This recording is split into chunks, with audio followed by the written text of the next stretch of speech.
I never noticed how quiet the mornings were until she moved in next door.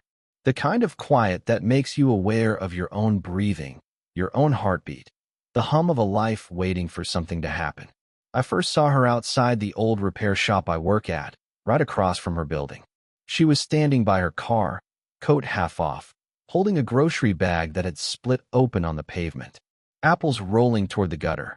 It was one of those ordinary scenes that shouldn't mean anything, but somehow it did. I remember wiping my hands on a rag and crossing the street before I even thought about it. "Need a hand?" I said, crouching to gather the fruit. She looked up, calm, a little embarrassed, but mostly distant. Her voice was soft when she answered, "No, it's all right. I've got it." Except she didn't. The last apple had rolled under her car, and when she bent to reach for it, I saw her wince, a faint, private pain in her movement.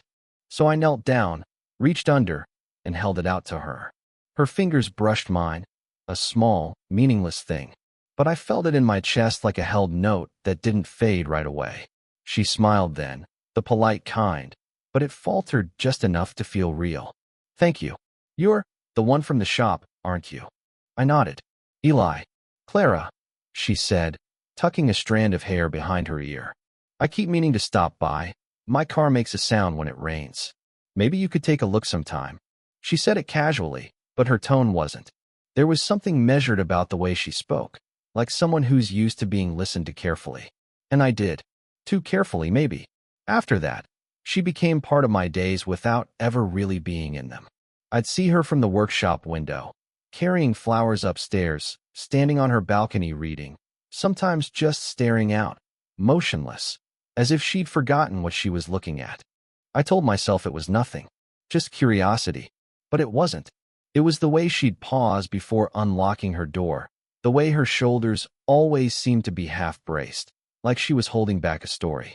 Something unspoken lived in her silence, and for reasons I didn't understand, I wanted to hear it.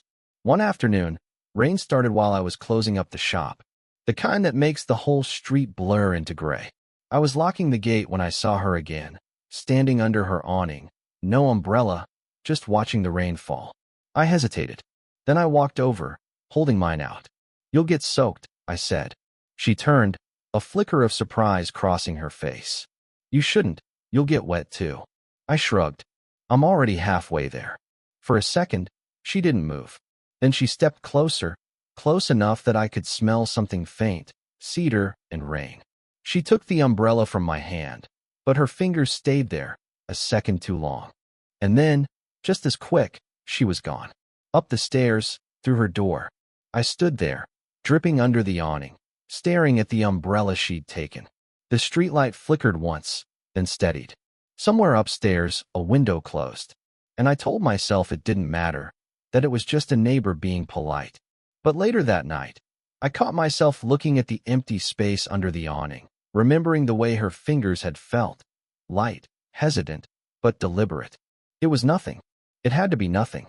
But somehow, ever since that moment, every breath I take feels a little too aware, like I'm still standing in that rain, waiting for her to look back. It had been a week since the rain. The umbrella was still missing, or rather, she still had it. I told myself I didn't care, but each time I saw her balcony light flicker on at dusk, I caught myself glancing up, waiting for some kind of unspoken continuation. She came to the shop one afternoon, just before closing. The bell above the door chimed too softly, as if it, too, was unsure whether she meant to be here. "Eli," she said, almost apologetically. "The car's making that sound again." Her voice was lower than I remembered, not fragile, but worn, like someone who'd spent too long measuring her words before speaking them. "Let's take a look," I said, grabbing a rag. She followed me to the garage bay, the hem of her coat brushing faintly against my sleeve. It wasn't perfume I smelled this time. It was coffee and something faintly metallic, maybe from the rain-damp air outside. While I worked, she hovered by the car, arms crossed. Not defensive, just held in. Her gaze darted toward me, then away, like she didn't want to be caught looking. "You always work this late?" she asked. "Mostly. Keeps my head quiet." She smiled, barely. "I understand that." That caught me. Something in her tone, Not the words, but the space between them. Like she wasn't talking about quiet at all. I looked up. There was a smudge of oil on her wrist from when she leaned against the hood. I handed her a towel without thinking. Here. She hesitated before taking it. Her fingers brushed mine again, just lightly enough to feel intentional. Or maybe that was just my imagination. She started to wipe her wrist, then stopped halfway. It's strange, she murmured, almost to herself. I used to love the sound of rain on metal. Now it just feels heavier. I didn't ask what she meant. I could see enough in her eyes, that same flicker of distance I'd seen before, like her thoughts were somewhere years away, in a story she didn't plan on telling. The silence stretched. Somewhere outside, a bus passed, headlights sweeping across the glass, catching her reflection beside mine. Her hand lowered, still holding the towel. She was close enough that if I spoke, my voice would fill the space between us completely. But she stepped back first. "Thank you," she said, folding the towel neatly, her composure stitching itself back together. "You always seem to be here when something breaks." I laughed softly. Occupational habit. Her lips curved, a small, quiet smile. "Maybe." She left then, the sound of her heels fading into the evening. But when I went to close up, I noticed something left behind on the counter. A silver keychain, plain but personal, engraved with faint initials, CM. I turned it over in my hand, feeling the weight of it. Just a keychain, I told myself. Nothing more. But somehow, the metal felt warm, like it still carried the shape of her hand. And for the first time, I wondered if she'd left it there by mistake, or if she wanted me to have a reason to see her again. It rained again that night. Heavier this time, the kind that blurs everything into reflections. I was locking up the shop when I saw her car still parked across the street. Lights off, wipers frozen mid-streak. I hesitated, then crossed over. Her window slid down halfway. "It died again," she said, voice tired. "I thought I could make it home before the storm." "Pop the hood," I said, though neither of us really cared about the car anymore. The rain softened to a mist as I worked, my hands cold, my breath visible in the dim light. She stayed inside, watching through the window, fingers drumming faintly on the steering wheel. When I fixed the loose wire, I knocked on the glass. She opened the door slightly. "You're soaked." "So are you," I said, though she wasn't, not yet. She laughed quietly, like she hadn't meant to. Then she shifted, and I saw the exhaustion in her posture. The kind you don't get from work, but from trying to stay composed for too long. "Come inside," she said finally. "Just until it slows down." Her apartment smelled faintly of books and lemon tea. The lights were low. She moved with the sort of care that comes from living alone for a long time. Everything in its place, no movement wasted. I stood awkwardly near the door, dripping onto the mat. "You really don't have to, I know," she interrupted softly. "But you helped. Sit." So I did. The rain deepened outside, drumming against the glass. She poured 2 cups of tea, set one in front of me, and leaned against the counter instead of sitting. "You're younger than you look," she said suddenly. I looked up. "That's not a compliment, is it?" Her lips curved. "It's just an observation." The silence that followed wasn't uncomfortable, just charged. Every sound felt amplified. The soft click of her cup on the counter, the hum of the fridge, my own pulse. "Do you always do this?" I asked quietly. "Keep people at arm's length?" Her eyes flicked toward me, sharp for a second, then softened. "It's easier that way." "Easier than what?" She didn't answer. Instead, she looked at the rain, her reflection ghosted against the window. "You don't owe anyone an explanation when you're alone," she murmured. "You just stop being expected to explain." Something in me shifted at that, a recognition I didn't want to name. Then her phone buzzed. She froze. The screen lit up with a name she didn't hide quickly enough. "Mark." "Sorry," she muttered, turning away. The tone of her voice changed when she answered, lower, restrained. I could hear only fragments. "No, I told you. It's fine. Don't come here." When she hung up, she exhaled, long and quiet. "I should probably," I began. But she cut in. "Stay until it stops." The rain pounded harder, like it meant to test us. She sat across from me finally, her hair damp at the ends, fingers tracing the rim of her cup. For a second, she looked at me, really looked, and I felt something in the air bend toward a possibility neither of us were ready to name. Her hand twitched on the table, just slightly, as if it almost reached for mine. And then, she pulled back. "Tea's getting cold," she said softly. I nodded, though my hand hadn't moved since she almost touched it. Outside, thunder cracked, the kind that makes the whole building tremble. But it wasn't the sound that made my chest tighten. It was the space between her hand and mine, close enough to feel the warmth, too far to call it anything. And that's how it stayed. For 2 days, she didn't come by. No quick glances from the balcony. No sound of her car pulling in. Just absence, sharp enough to feel like a presence of its own. Then, on the third night, she appeared again. Not at the shop this time, but outside my door. The knock was so soft I almost missed it. When I opened it, she was standing there with the same umbrella I'd lent her weeks ago, still wet, the handle worn smooth. "I thought you might want this back," she said. Her voice was steady, but her eyes weren't. "Thanks," I said, taking it. "You could have just left it by the door." "I know." She didn't move. Neither did I. Finally, she stepped inside without waiting to be asked. Her coat was dripping, her hair clinging to her cheeks. I grabbed a towel, handed it over. She didn't use it, just held it, twisting the fabric in her hands. The silence stretched. "I shouldn't be here," she said. "I didn't ask you to be." She looked up at that, and for a second, I saw something like hurt flicker across her face. Not from me, but from her own words. "Then why do you keep showing up?" I asked quietly. "I don't know." She laughed once, dry, brittle. "Maybe I like the sound of someone else breathing near me." That shouldn't have hit as hard as it did. But it did. I leaned against the counter, trying to sound casual. "You could have called someone else. A friend."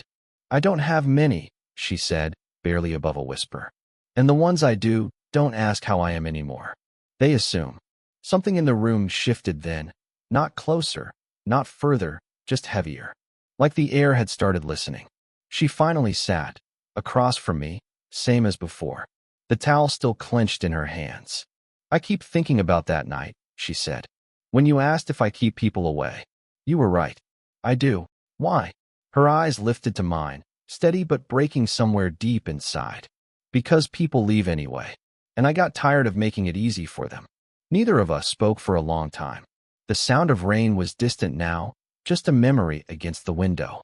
She inhaled, as if she wanted to add something, but what came out instead was, "You shouldn't look at me the way you do." I swallowed. "How do I look at you?" "Like you see something worth staying for." I didn't move. Couldn't. Her voice trembled slightly. "You shouldn't. I'm not. I'm not someone who knows what to do with that." There was no touch, no dramatic moment. Just two people sitting in a room too quiet for their own comfort, staring at the same point on the floor and pretending it wasn't moving closer. When she finally stood to leave, I followed her to the door, every step heavier than it should have been.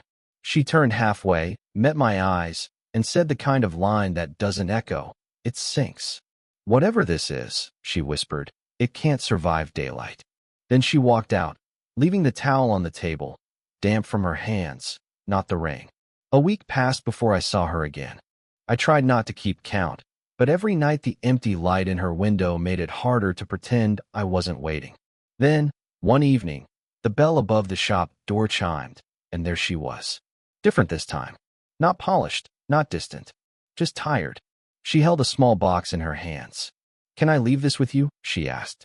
"I don't trust myself not to open it." I blinked, caught off guard. "What is it?" She hesitated, setting it on the counter like it might burn her fingers. "Letters. Old ones." The box was plain, wooden, scratched, the kind that might have once held something valuable. "From someone?" I asked. Her answer came slow. "My husband." I hadn't known she was married. Or had been. She caught my surprise, gave a faint, humorless smile. "He died 5 years ago. Car accident. He was driving to meet me after an argument." Her voice didn't crack, not once. But the way her hands stayed perfectly still said everything. "I never read them," she continued. "The letters. He used to write after fights, things he couldn't say out loud. I found this box last week when I was cleaning. Why give them to me?" She looked at me for a long moment. and it felt like standing in front of a door half opened but never meant for me. Because you don't ask questions you shouldn't, she said quietly. You just listen. I didn't know what to say. I wanted to tell her she didn't have to carry this alone, but something in her eyes said she already knew that. She looked around the shop, the cluttered shelves, the smell of oil and rain. He used to build things too, she said softly. He said fixing something was his way of saying sorry. I guess I keep coming here for the same reason. Her words landed gently but stayed sharp. I reached for the box, my hand brushing hers in the exchange. Her skin was cold. She didn't pull away. Do you want me to keep it safe? I asked, or keep it closed? Her answer was a whisper. Both. We stood there for a while. No movement, no sound but the faint ticking of the wall clock. Then she stepped back, shoulders squaring, mask sliding back into place. I shouldn't stay. It's late. I nodded, though I wanted to ask her to. She turned to go, then paused at the door. You remind me of him sometimes, she said, her back still to me. That hit harder than I expected, not because of who he was, but because of what it meant. She faced me again, eyes tired but steady. It's not fair to you. Before I could answer, she smiled faintly, the kind that tries to apologize without words. And then she was gone, leaving the box between us. I stared at it for a long time after she left, tracing the worn edges, feeling the weight of all the words never spoken inside it. I didn't open it. I just sat there, listening to the faint echo of her voice in my head, the way she said you remind me of him, and realizing I'd never wanted to be anyone else less in my life. It was late when she came again. No knock this time, just the sound of her key turning in the shop door. The one from the keychain she'd forgotten weeks ago.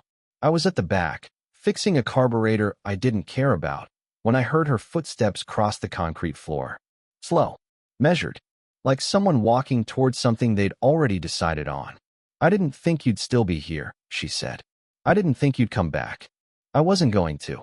She looked around, the half-lit workshop, the smell of metal and coffee, the rain tapping faintly against the glass. But I kept thinking about that box. I gestured toward the shelf. It's there. I didn't open it. I know, she said. That's why I came. For a moment, neither of us moved. There was a stillness between us that didn't feel like distance anymore, more like permission. She sat on the edge of the workbench, tracing the grooves in the wood with her fingertips.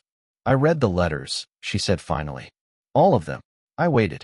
He wrote about the kind of love he wished he'd given me, she continued. The kind that doesn't wait for the right moment, just shows up. Her voice cracked then, the first time I'd ever heard it falter.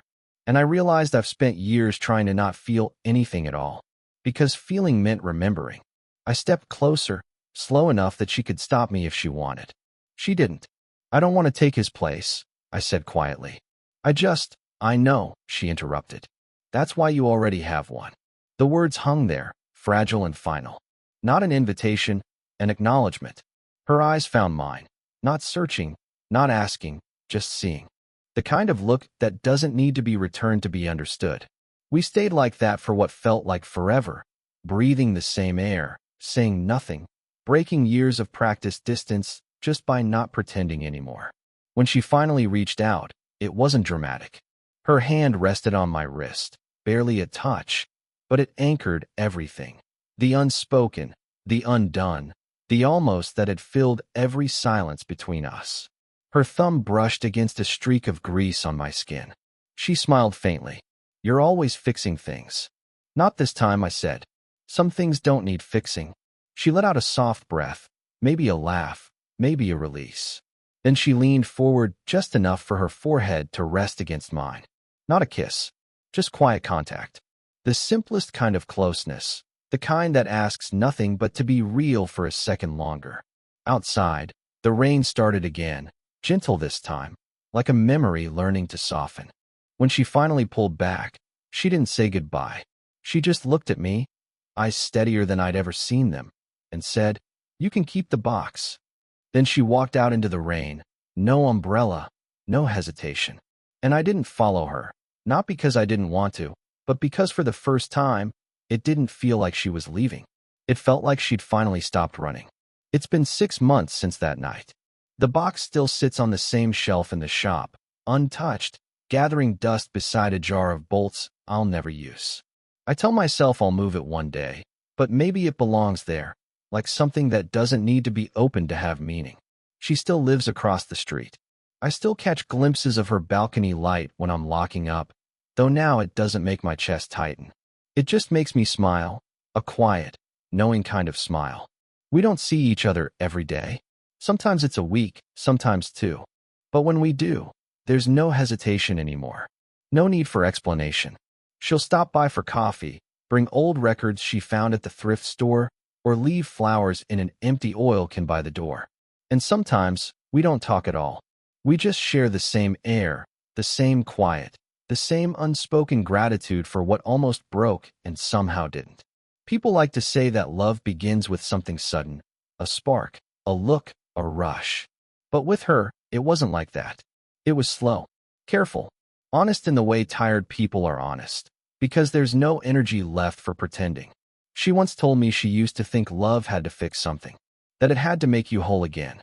But one night, sitting on the hood of her car, she said, maybe love's just the moment you stop trying to repair what never needed mending. I think about that a lot, about how some things, and some people, just need to be seen, not solved. I've changed, too. The world feels quieter now, but not empty. I used to fill silence with noise, engines, music, chatter. Now I let it stay. It reminds me of her laugh, soft, unfinished, real. We're not a story that fits neatly into an ending. There was no declaration, no perfect timing. Just two people who met in the middle of their own undoing and decided to stop running from the parts of themselves that still wanted to feel something. Some nights, when the rain comes back, always the rain, I leave the door open just a little, enough to hear it. And every now and then, I'll see her across the street, standing by the window, holding a mug, looking out. She never waves. Neither do I. We don't have to. Because sometimes the truest kind of love isn't loud or certain. It's the kind that lingers quietly in the places you once thought were empty. The kind that doesn't ask to be named to be real. And maybe that's enough. Maybe that's what love actually is. Not the rush, but the stillness after. The breathing that comes when you finally stop waiting for something to start. If you've ever met someone who changed you in silence, who didn't fix you but made you feel seen, you'll understand. Tell me in the comments, have you ever loved someone like that? The kind of love that doesn't fade, it just learns how to stay.